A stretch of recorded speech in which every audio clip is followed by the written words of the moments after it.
Hi guys.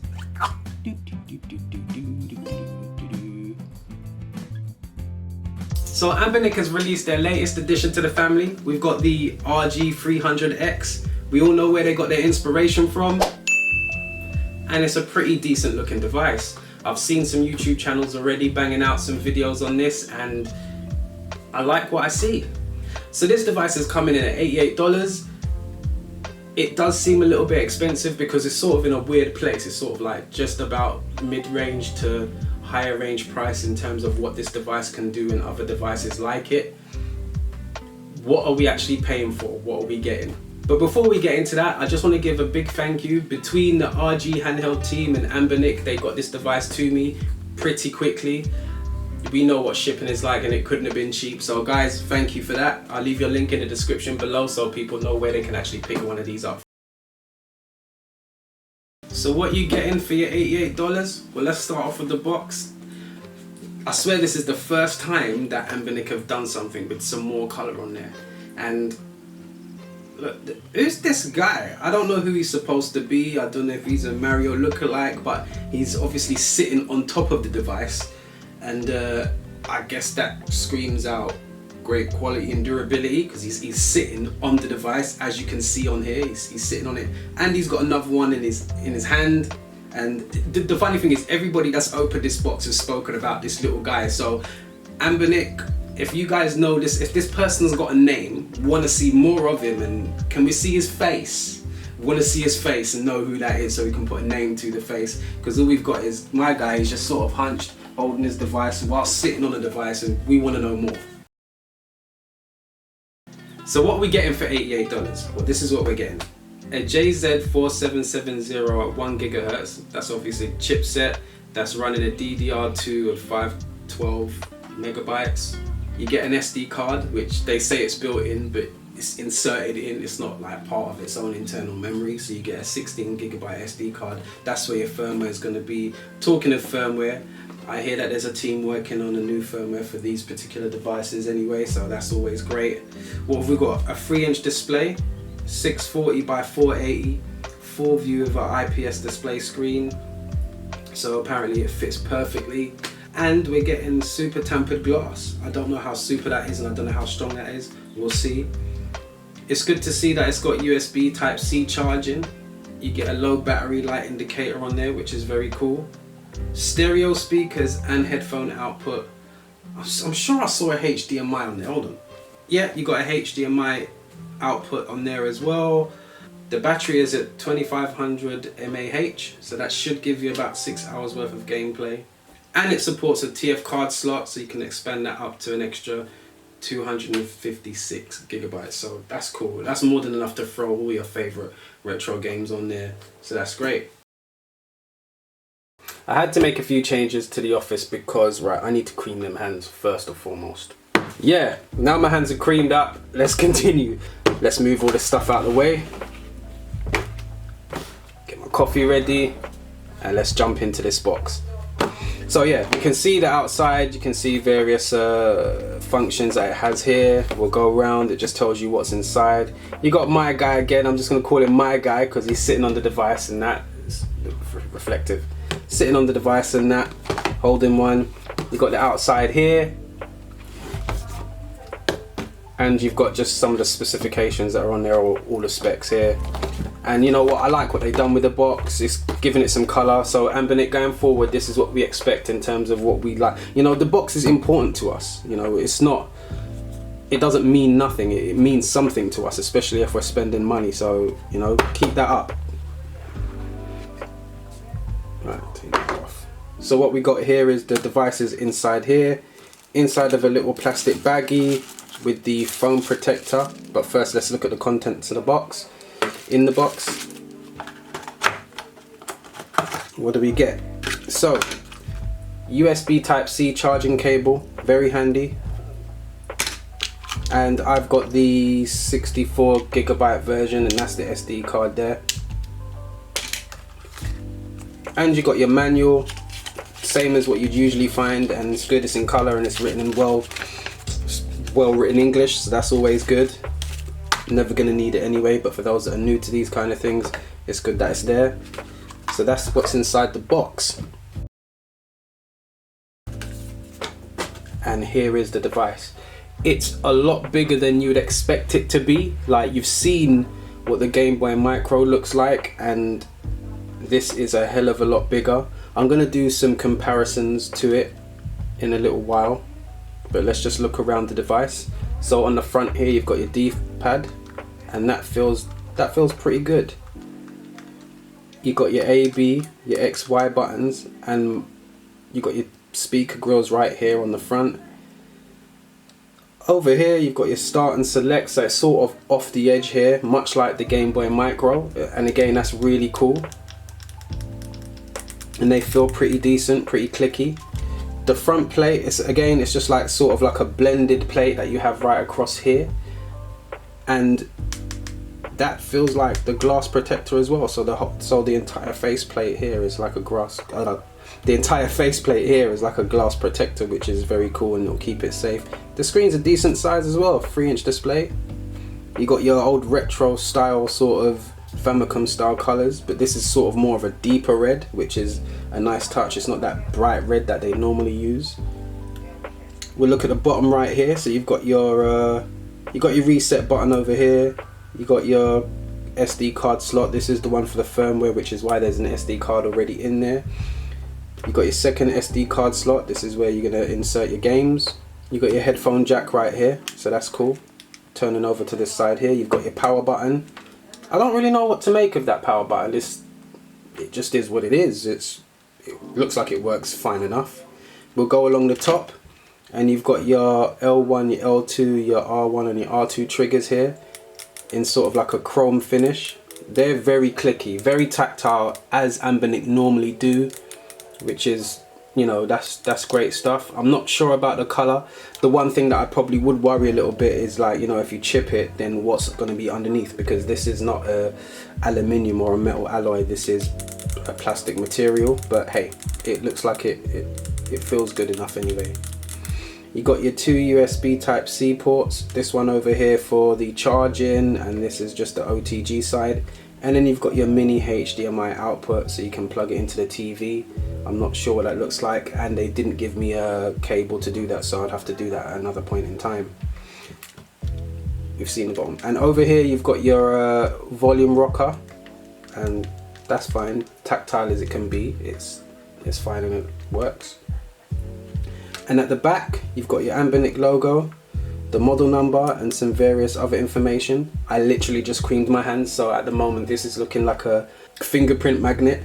Really guys, like, you know, we all know we shouldn't really be touching these things after our hands are greased up, because it just makes it look horrible and smeary, and that's my own fault. That being said, I like this design. I like the fact that it's glossy. It's very reminiscent to the Game Boy Micro Famicom design, and the quality is great. But this is where all your money's going. It's going on the build quality, the design. It feels good, you know. If Nintendo stuck their label on it, you'd believe that it came from them. Feels really good.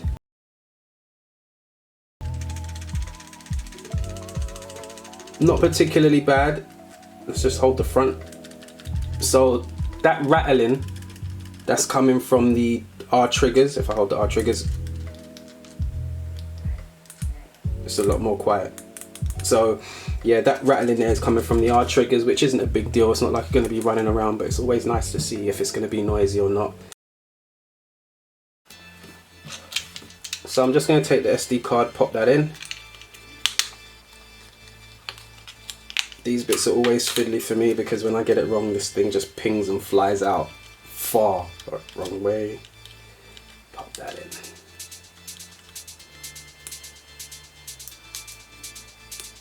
Okay, so let's power this thing on. Wait, let me just give that a bit of a wipe down. Right, let's power it on. There we go. Got Anbernic right there. Let's zoom in a little, shall we?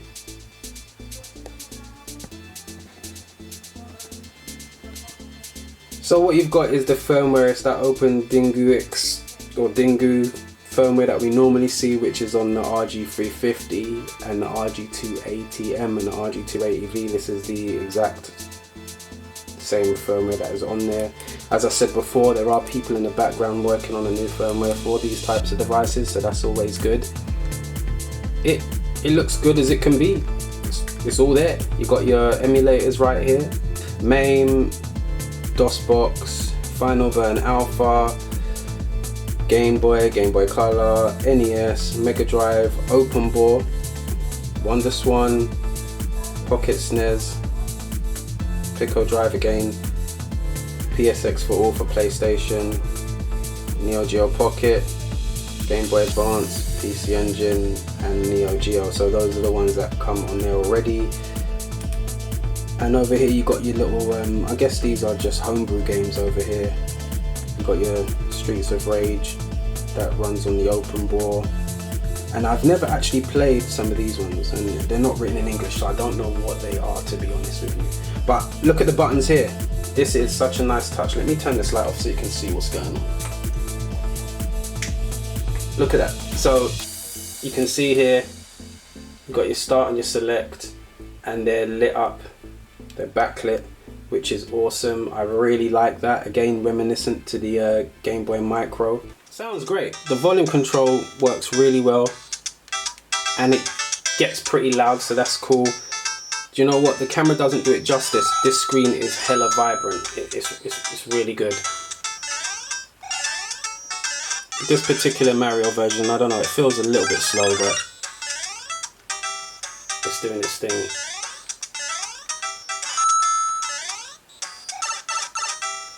Hard playing through the camera, but yeah, it looks good. The NES emulator runs alright.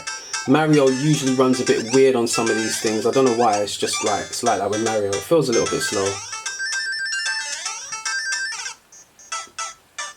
Let's have a look at something else. Oh, while I'm here, let's just have a look at the visuals from the side. So, you know, it holds its color right here. As you can see, these viewing angles are good, as you would expect from Anbernic. It's really good from this angle, to be fair. And then head on, great. Let's move on to something else.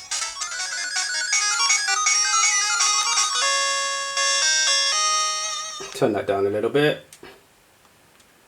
I ain't played this game in a hot minute.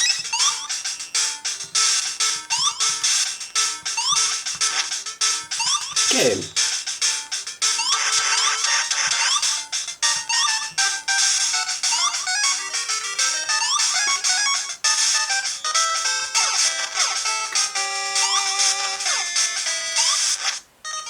He got me. That's Game Boy Color. Let's have a look at something else quick. Select my groove, you know what I mean? Capcom groove. Let's pick Ryu. Get some gully in there. Gyro. Turbo.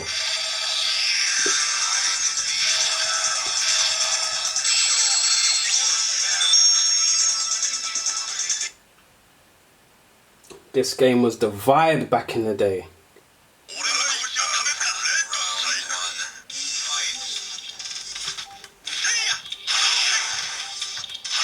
Fireballs are coming out of Dream.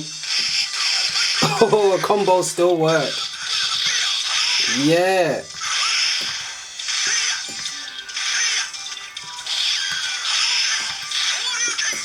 Yeah, Dragon Punches are good. You know what? It'll be nice if some of us retro content creators could have a little Street Fighter tournament, innit? Who's down? Anybody that's down, let me know. We'd have to do it online though, of course. Maybe do a Street Fighter 5 and then go back to some of the more retro stuff. Well, he works alright. Ryu's running a Dream. The colours, they really pop on this device. This is what you're paying for, guys. If you're wondering, alright, why is it so pricey? This is why. It's worth the money. Grab works a Dream. Jesus. God. I'm going to compare it in terms of size to the RG280M. I love this little device. It's like my most cherished thing, man. Is the colors on it. Anbernic did a great job there, but let's have a look right here. So you can see there is slightly larger in terms of length. Height, it's a little higher as well, as you can see right there. And then let's look at depth. You can see right here that the RG280M is actually, I can't really tell here. So here's what I'm gonna do. Guys, I am a big fan of giving credit where credit is due. So I'm gonna give a quick credit shout out to the Fox. I hope I didn't butcher your name. I saw you using one of these and I think this is a great way to incorporate, you know, new ways of doing things in terms of unboxings. You know, measurements, they do matter and they are important. So let's just take a quick look. Right, so let's have a look here. So let's go with, so as you can see here, or the light is annoying, right? As you can see here, wait, well, let's just go, there we go. 17.8 millimeters thick. And let's look at the 280.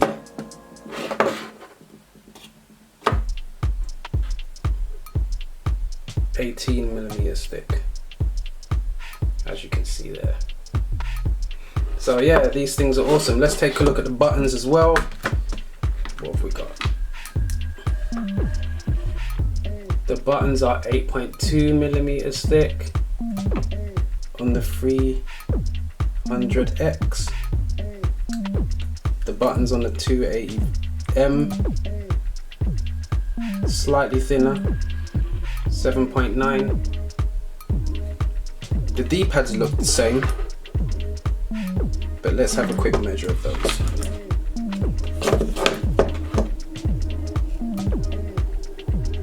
So we're at 21.8mm, and then on the 300X, 21.9. So let me just quickly compare this to the Gameboy Micro. These are the measurements for the Gameboy Micro. I haven't actually got one. I've been trying to get my hands on a good one, but as you know, as we all know, in this retro gaming collectors market, things are just super expensive, especially when you're trying to find something mint. You just literally have to wait and hope that you find an opportunity. So what have we got here? This is literally the size difference between the two devices. That's it. You can see the Gameboy Micro is substantially smaller in comparison to the RG300X. And yeah, so there you go. That is the comparison. So yeah, the RG300X. Overall, I think it's a great quality product. It is expensive, you know, for what it does and because of the chipset that it's running, because we've seen it in the past before. But you overlook that and you know what you're getting back is quality. Great color scheme. It feels really comfortable, and that's largely due to the size of the device. I mean, it's a lot bigger than the Gameboy Micro. The screen's a lot bigger, and therefore, as I said, the colors pop. The visual angles are great, and it feels comfortable in the hands overall. So yeah, I don't have much of a complaint about this one. Guys, let me know your thoughts in the comments below. Don't forget to like, comment and subscribe, and I'll catch you down the road. This is Joel Reed, and this is SWPL Gaming.